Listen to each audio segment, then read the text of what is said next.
என்னாகம புத்தகம் 14வது அதிகாரம் 9வது வசனத்தை நம்ம வாசிக்கலாம். கர்த்தருக்கு விரோதமாக மாத்திரம் கலகம் பண்ணாதிருங்கள். அந்த தேசத்தின் ஜனங்களுக்கு நீங்கள் பயப்பட வேண்டியதில்லை. அவர்கள் நமக்கு இறையாவார்கள். அவர்களை காத்த நிழல் அவர்களை விட்டு விலகி போயிற்று. கர்த்தர் நம்மோடு இருக்கிறார், அவருக்கு பயப்பட வேண்டியதில்லை என்றார்கள். அல்லேலூயா. சத்தமா அந்த வசனத்து மேல கையை வச்சு சொல்லுங்க, ஆண்டவரே என்னோடு கூட நீர் இருக்கிறீர், என்னோடு கூட நீர் இருக்கிறீர். அவர்களை காத்த நிழல் விலகியது. அப்ப மறுபடியும் அந்த நிழல் என்ன காக்க வந்துருச்சுன்னு அர்த்தம். ஆமென் சொல்லுவோமா? அல்லேலூயா. இந்த பின்னணி, இந்த வசனத்தினுடைய பின்னணி என்னவென்றால், இஸ்ரவேல் ஜனங்கள் எகிப்திலிருந்து வெளியே வந்தாச்சு. கவனிக்கணும் பிள்ளைகள், யாவரும் கவனித்துக் கொள்ளுங்கள். எகிப்திலிருந்து அவர்கள் வெளியே வந்தார்கள். அவர்கள் வெளியே வந்த பிள்ளைகள், இஸ்ரவேல் ஜனங்கள் எல்லாம் பாலைவனத்தில் நடக்க ஆரம்பிச்சுட்டாங்க. பாலைவனத்தில் ஆண்டவர் அவர்களை அதிசயமாய் நடத்தி கொண்டு வந்து 10 கட்டளைகளை எல்லாம் கொடுத்து எல்லாம் முடித்த பின்பு கிட்டத்தட்ட இவர்கள் கானான் தேசத்தை காண போறாங்க. இந்த கானான் தேசத்தை அவர்கள் பார்க்க போகிற போது 12 பேர்களை மோசே அனுப்புகிறார். 12 பேர் அனுப்புறார். 12 பேர் போய், நீங்கள் அந்த கானான் தேசத்தை பார்த்து, இந்த கானான் தேசத்திலே நமக்கு எப்படிப்பட்ட சௌகரியம் இருக்கிறது, ஆண்டவர் எப்படி நம்மை ஆசீர்வதிக்க போகிறார் என்பதை ஒரு விட்ட பார்த்துட்டு வாருங்கள் என்று சொல்லி மோசே தன்னுடைய 12 நபர்களை அனுப்புகிறார். இந்த 12 பிரபுக்கள், அதாவது 12 யாக்கோபுடைய புத்திரர்களுடைய குடும்பத்தில் இருக்கிற தலைவர்கள், இந்த 12 பேரும் கானான் தேசத்துக்கு போய் அங்கே எல்லாவற்றையும் கண்டு திராட்சை கொலைகள் எல்லாம் கொண்டு வந்து மோசேயின் இடத்துல கொடுத்து அவர்கள் பேசிக்கொண்டு இருந்த சம்பவம் தான் இப்ப நம்ம வாசிக்கிற சம்பவம். அதிலே வாசிக்கலாம். நீங்கள் முதல் எடுத்த உடனே பாத்தீங்க அப்படின்னா, அதிலே ஒரு சில கூட்டம் வந்து சொல்லுகிறது. என்ன சொல்லுகிறது அப்படின்னா, கர்த்தருக்கு விரோதமாக மாத்திரம் கலகம் பண்ணாதிருங்கள். அப்போ வந்த ஒரு இந்த பேசிக்கொண்டு இருக்கிறது 2 பேர், ஒன்னு ஜோஷுவா, ஒன்னு காலேப்.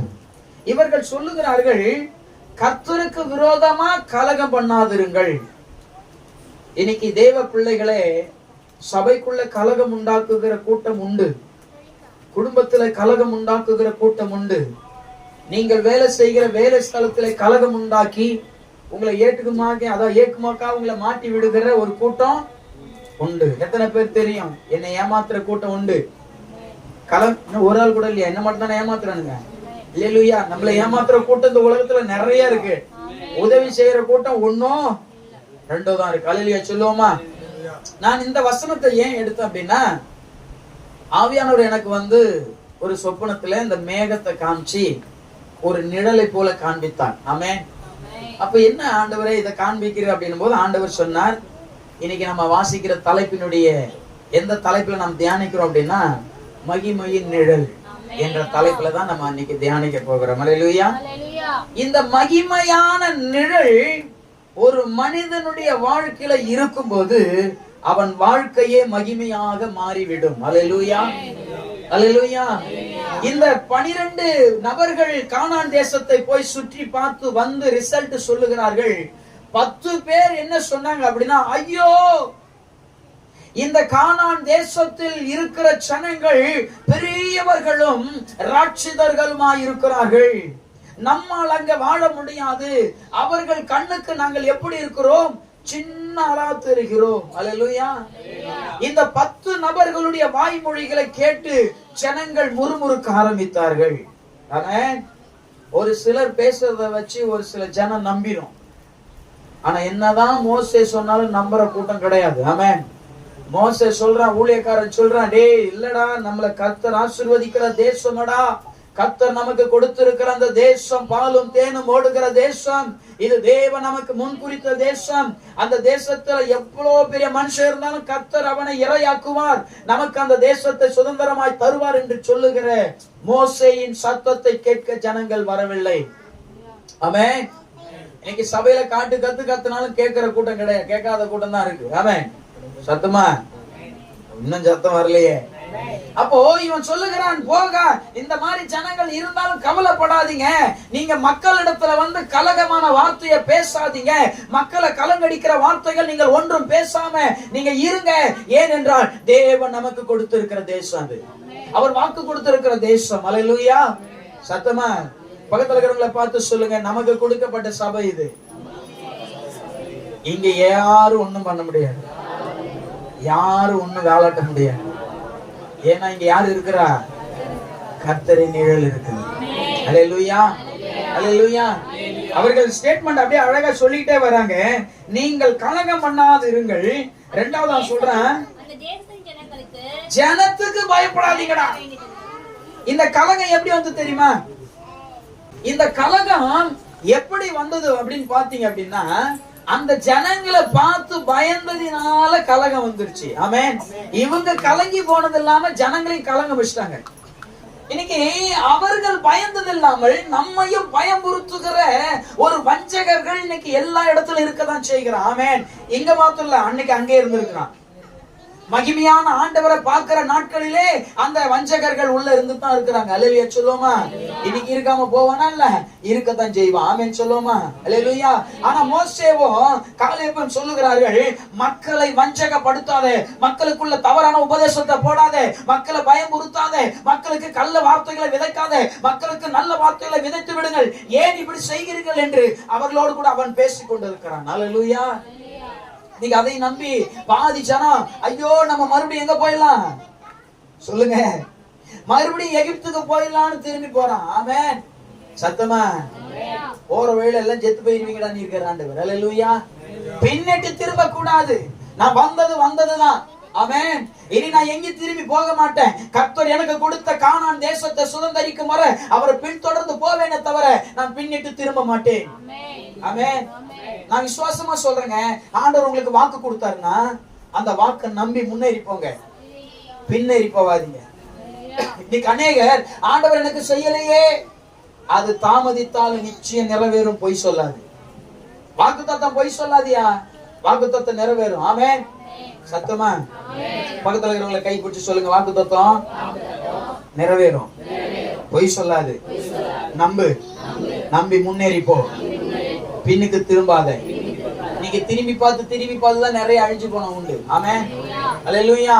இவர்கள் சொல்லுகிறார்கள், நீ முன்னுக்கு வா, நீ நல்ல வார்த்தையை பேசு, நல்லவைகளை சொல்லு. ஆமென். இரண்டாவது மூன்றாவது ஒரு வார்த்தை அவர் சொல்லுகிறார் பாருங்க, வாசிங்க. அவர்கள் நமக்கு இறையாவார்கள். 3 ஸ்டேட்மெண்ட் சொல்றான். 3 ஸ்டேட்மெண்ட். நீ அந்த ஜனங்கள், நம்ம ஜனங்கள் மத்தியில் அக்கிரமத்தை விதைக்காத. இரண்டாவது, நீங்க அந்த ஜனத்தை பார்த்து பயப்படாத. மூன்றாவது சொல்லுகிறான், விசுவாசமா சொல்றேன், டேய் அவர்கள் எல்லாம் நமக்கு இறையாவார்கள், அவர்கள் எல்லாம் நம்ம காலடி கீழே கிடப்பான். ஆமென். நம்ம ஆண்டவர் வாக்கு கொடுத்தவர் நடத்திட்டு தான் இருப்பாரு. நான் சொல்ற வாக்கு தத்துவத்தை பெற்ற ஜனம் நடந்து போய்கிட்டே இருக்கும். ஏன்னா அதுக்கு விரோதமா வைக்கப்பட்ட எல்லா கண்ணிகளையும் கர்த்தர் தகர்த்து போட்டு அவர்களை நடத்தி கொண்டு போவார். ஏன்னா வாக்குரைத்தவர் ஜீவன் உள்ளவர். அவர் சொன்னாரு, நான் உனக்கு முன்னதே போய் கோணலானவைகளை செவ்வையாக்கி கரடு முரடானவைகளை நல்ல சமமாக்குவேன். ஆமென். உனக்கு நல்ல பாதையை உண்டாக்குகிறவர் அவர் இருக்கிறார். ஆமென். வாக்கு கொடுத்துட்டாருன்னா நம்பி போ, கண்ணை மூடிட்டு போ, கர்த்தர் உன்னை கரை சேர்ப்பார். ஆமென். அல்லேலூயா. சத்தமா இன்னொரு வார்த்தை கூட ஆண்டவருடைய வசனம் அழகா சொல்லப்படுகிறது, இதோ தடைகளை உடைத்து போடுகிறவர் உங்களுக்கு முன்னவே கடந்து போகிறார். ஆமென். அப்ப நமக்கு முன்னாடி யாரு போறா சொல்லுங்க?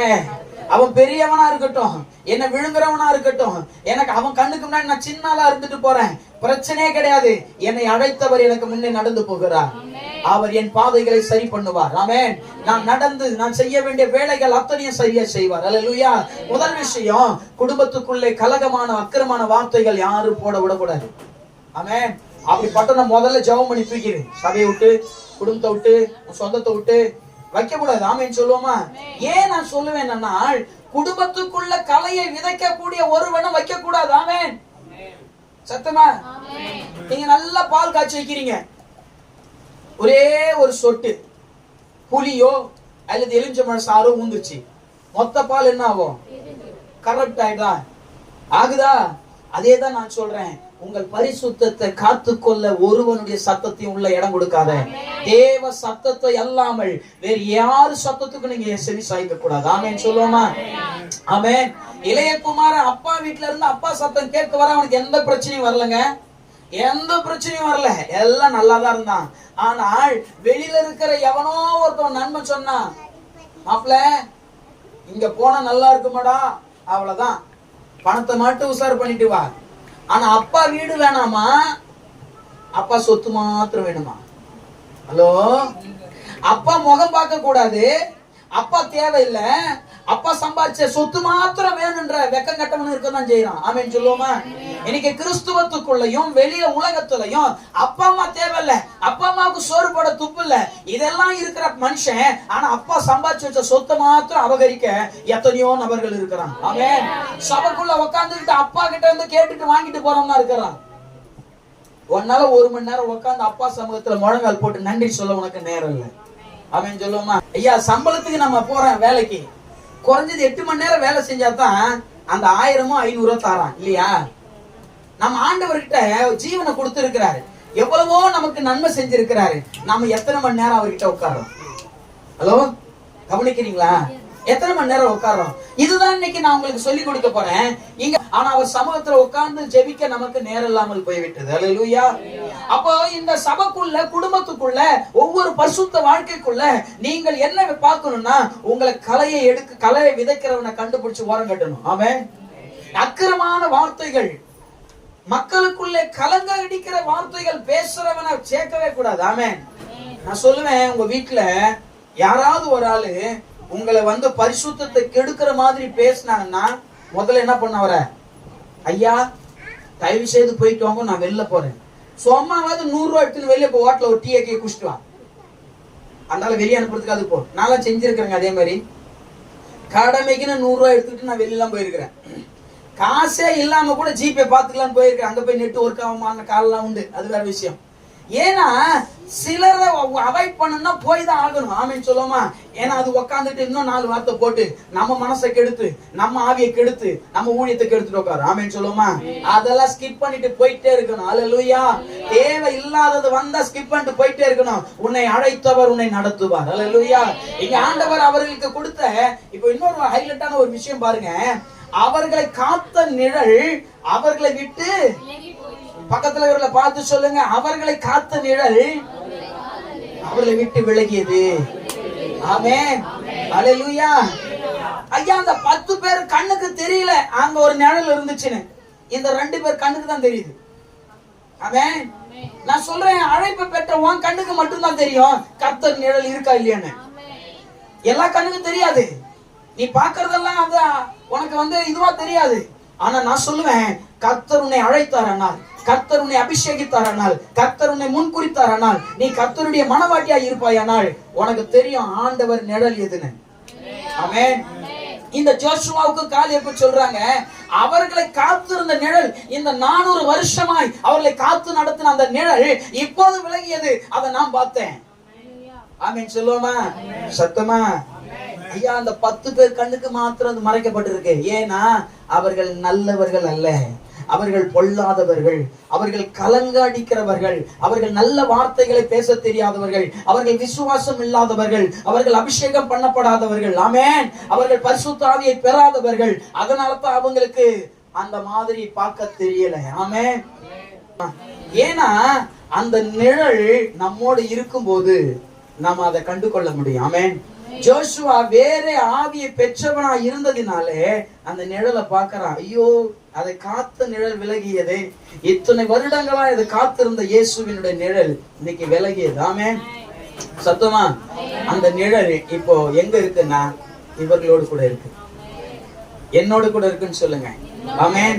அந்த நிழல் என்னோடு கூட இருக்கு. அல்லேலூயா. ஒரு சில நிழலை குறிச்சு மாத்திரம், நிழல் என்னெல்லாம் செய்யும்? நிழல் பல வேலை செய்யுதுங்க.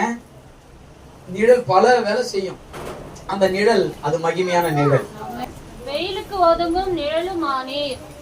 வெயிலுக்கு ஒதுங்குகிற நிழலும் மானீர் அப்படின்னா அது இயேசுவை குறிக்குது. அல்லேலூயா. அப்ப நிழல் யார்தான்? அதான் ஆண்டவர் சொன்னார், மகிமை நிழலை போய் எடுற அப்படின்னு. ஆமென். இன்னைக்கு மகிமையான நிழல் நம் சபை மீது அமருது. ஆமென்.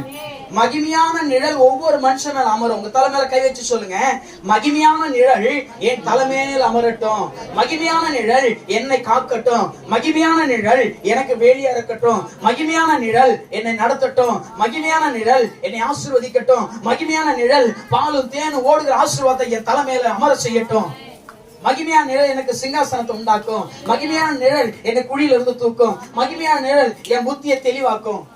ஆமென். சத்தமா அல்லேலூயா.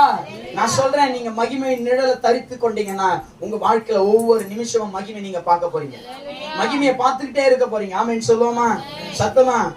நிழல் என்றாலே ரெண்டு காரியம் பண்ணும். ஒண்ணு, உன்னை பாதுகாக்கும். ரெண்டு, உனக்கு சுகத்தை கொடுக்கும். ஆமென். இன்னைக்கு இந்த ரெண்டுத்தையும் தரக்கூடிய நிழல் தான் மகிமையான நிழல். இந்த மகிமையான நிழல் நம்முடைய வாழ்க்கையில எல்லா நாட்களிலும் எல்லா நேரங்களிலும் நம்மோடு கூட இருக்கணும். ஆமென். ஒண்ணு, உங்களை பாதுகாக்கும் நிழலா இருக்கணும். வெயில் அடிக்குதுங்க, பயங்கரமா வெயில் அடிக்குது. ஆஹா என்ன சுகமா இருக்கு அப்படியா யாராவது நினைக்கிறாங்க?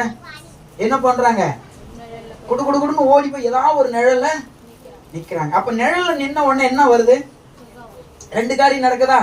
ஒண்ணு, வெயிலுக்கு பாதுகாக்கும் நிழலாய் மாறுது. ரெண்டாவது, நிழலுக்கு வந்தவனே ஒரு குளிர்ச்சியை கொடுத்து, ஒரு எதத்தை கொடுத்து உங்களுக்கு ஒரு பெரிய சுகமா இருக்க பண்ணுது. அல்லேலூயா.